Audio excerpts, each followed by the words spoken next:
আসসালামু আলাইকুম ভিউয়ার্স। গোটা বিশ্বের নজর এখন চীনের রাজধানী বেইজিংয়ের দিকে। মাত্র কয়েকদিন আগেই মার্কিন প্রেসিডেন্ট ডোনাল্ড ট্রাম্প এক জাঁকজমকপূর্ণ বিশাল বহর নিয়ে বেইজিং সফর শেষ করেছেন। অ্যাপেল, এনভিডিয়া, টেসলারের মতো টেক জায়ান্টদের প্রধানদের নিয়ে ট্রাম্পের এই সফর যখন বিশ্ব রাজনীতিতে নতুন সমীকরণের জন্ম দিচ্ছে, ঠিক তখনই সাউথ চায়না মর্নিংয়ের পোস্টের একটি খবর পুরো বিশ্বকে চমকে দিয়েছে। আগামী 20 মে কোনো রকম বড় জাঁকজমক ছাড়াই মাত্র একদিনের একটি সংক্ষিপ্ত সফরে বেইজিং যাচ্ছেন রাশিয়ার প্রেসিডেন্ট ভ্লাদিমির পুতিন। প্রশ্ন উঠেছে, ট্রাম্পের সফরের পরপরই কেন পুতিনকে তড়িঘড়ি করে বেইজিং ছুটতে হচ্ছে? পর্দার আড়ালে কি এমন কোনো চুক্তি হয়েছে বা রাশিয়াকে উদ্বিগ্ন করে তুলেছে? আর এই পুরো খেলায় ইরান, ইউরেনিয়াম এবং হরমুজ প্রণালী বা কেন হয়ে উঠেছে সবচেয়ে বড় ট্রাম্প কার্ড? আজকের ভিডিওতে আমরা বিশ্লেষণ করব ওয়াশিংটন, বেইজিং, মস্কো এবং তেহরানের এই জটিল চতুর্মুখী ভূ রাজনৈতিক যুদ্ধ। তো ডোনাল্ড ট্রাম্পের এবারের বেইজিং সফরটি ছিল বেশ সফল। বোয়িং বিমান কেনা, এনভিডিয়ার উন্নত এআই চিপ বিক্রির অনুমতি এবং বাণিজ্য যুদ্ধে থামানোর এক ধরনের ট্রুস বা যুদ্ধবিরতি ঘোষণা করেছেন ট্রাম্প এবং শি জিনপিং। ট্রাম্প মুখে শি জিনপিংকে গ্রেট লিডার বললেও ক্রেমলিনের জন্য এটি একটি বড় রেড ফ্ল্যাগ বা সতর্কবার্তা। রাশিয়া ইউক্রেন যুদ্ধের পর থেকে পশ্চিমাদের অর্থনৈতিক নিষেধাজ্ঞায় পড়ে চীনের উপর মারাত্মকভাবে নির্ভরশীল হয়ে পড়েছে রাশিয়া। তো মস্কোর ভয়, আমেরিকা যদি চীনকে বড় কোনো অর্থনৈতিক বা রাজনৈতিক টোপ দেয়, তবে বেইজিং কি রাশিয়ার দিক থেকে মুখ ফিরিয়ে নিবে? ক্রেমলিনের মুখপাত্র দিমিত্রি পেসকভ সরাসরি স্বীকার করেছেন, পুতিনের এই সফরের অন্যতম প্রধান এজেন্ডা হলো ট্রাম্প বেইজিং এসে শি জিনপিংয়ের কান ভারী করতে কী বলেছেন তা সরাসরি শির মুখ থেকে জানা। পুতিন দেখতে চান ট্রাম্পের সাথে চীনের বাণিজ্য থাকতে পারে, কিন্তু রাশিয়ার সাথে চীনের রয়েছে সীমাহীন কৌশলগত অংশীদারিত্ব, নো লিমিটস পার্টনারশিপ। এবার আসা যাক এই নাটকের সবচেয়ে গুরুত্বপূর্ণ চরিত্র ইরান।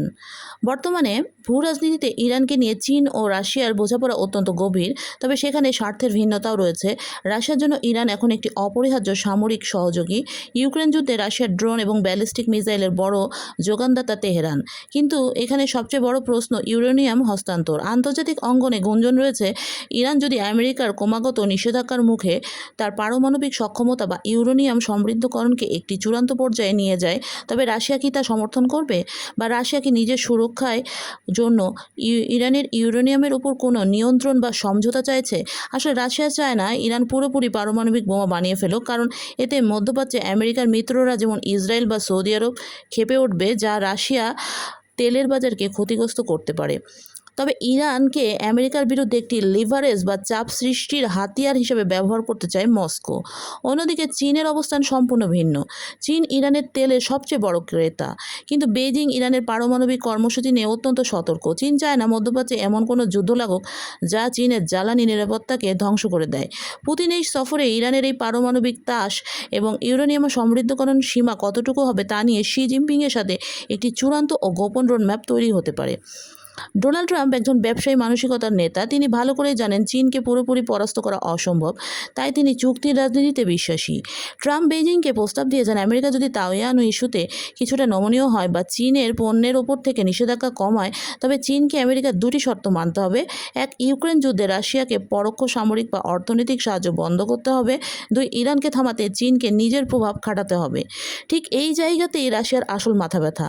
ওয়াশিংটন এবং বেইজিং যদি নিজেদের মধ্যে একটি স্থায়ী অর্থনৈতিক ও কৌশলগত সক্ষতা বা ট্রেড ডিল করে ফেলে, তবে রাশিয়া বিশ্বমঞ্চে একদম একাকী হয়ে পড়বে।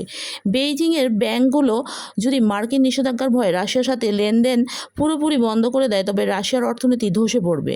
পুতিন তাই 20 মে বেইজিং এসে শি জিনপিংকে মনে করিয়ে দিতে চান আমেরিকাকে বিশ্বাস করা বিপজ্জনক। এবার দেখা যাক হরমুজ প্রণালী নিয়ে রাশিয়ার আসল ভাবনা কী। হরমুজ প্রণালী হলো বিশ্ব জ্বালানি সরবরাহের প্রধান ধমনী, যেখান দিয়ে বিশ্বের প্রায় 1/5 তেল পরিবাহিত হয়। এই প্রণালীর নিয়ন্ত্রণ কার্যত ইরানের হাতে। ট্রাম্প সম্প্রতি মন্তব্য করেছেন যে চীন নিজেই চায় হরমুজ প্রণালী খোলা থাকুক, কারণ চীনের সিংহভাগ তেল এই রুট দিয়েই আসে। কিন্তু রাশিয়া এখানে কি ভাবছে? রাশিয়ার অর্থনীতি তেলের উপর নির্ভরশীল। মধ্যপ্রাচ্যে যদি হরমুজ প্রণালীকে কেন্দ্র করে আমেরিকা ও ইরানের মধ্যে যুদ্ধ বেঁধে যায় এবং হরমুজ বন্ধ হয়ে যায়, তবে বিশ্ববাজারে তেলের দাম এক ধাক্কায় ব্যারেল প্রতি $150 থেকে $200 পৌঁছে যাবে। আর তেলের দাম বাড়লে সবচেয়ে বেশি লাভবান হবে কে? হ্যাঁ, রাশিয়া। রাশিয়া পরোক্ষভাবে চায় হরমুজ প্রণালীতে উত্তেজনা বজায় থাকুক, যাতে পশ্চিমাদের মনোযোগ ইউক্রেন থেকে সরে মধ্যপ্রাচ্যে যায় এবং তেলের চড়া দাম রাশিয়ার যুদ্ধকালীন অর্থনীতিকে চাঙা রাখে।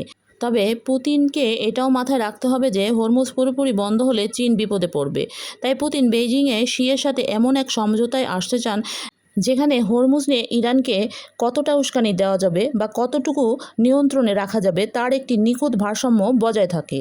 বিষয়ে পুতিনের এই একদিনের সংক্ষিপ্ত সফর কোনো জাঁকজমকপূর্ণ আনুষ্ঠানিকতা নয়, এটা পিওর ক্রাইসিস ডিপ্লোমেসি বা সংকটকালীন কূটনীতি। ট্রাম্পের চালের বিপরীতে পুতিন বেইজিংয়ে নিজের চাল চালাতে চাচ্ছেন। চীন এখন এক অভিনব অবস্থানে। তারা একদিকে আমেরিকার সাথে ব্যবসা করতে চায়, অন্যদিকে রাশিয়ার মতো কৌশলগত বন্ধুকেও হারাতে চায় না। আর এই ত্রিমুখী লড়াইয়ের মাঝে ইরান হয়ে উঠেছে এক জ্বলন্ত বারুদের স্তূপ।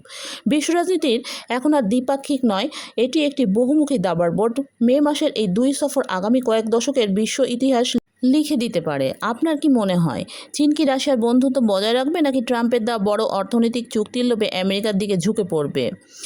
তাহলে ট্রাম্প গেলেন আলোয় আর পুতিন আসছেন নীরবে, কিন্তু অনেক সময় নীরব সফরই বদলে দেয় বিশ্বের সবচেয়ে বড় সমীকরণ। আর এই বিশ্লেষণগুলো আমার না, বড় বড় বিশ্লেষকদের। বেইজিংকে এখন একসঙ্গে ওয়াশিংটন, মস্কো আর তেহরান সবাইকে ব্যালেন্স করছে, নাকি তৈরি হচ্ছে নতুন কোনো পাওয়ার ব্লক?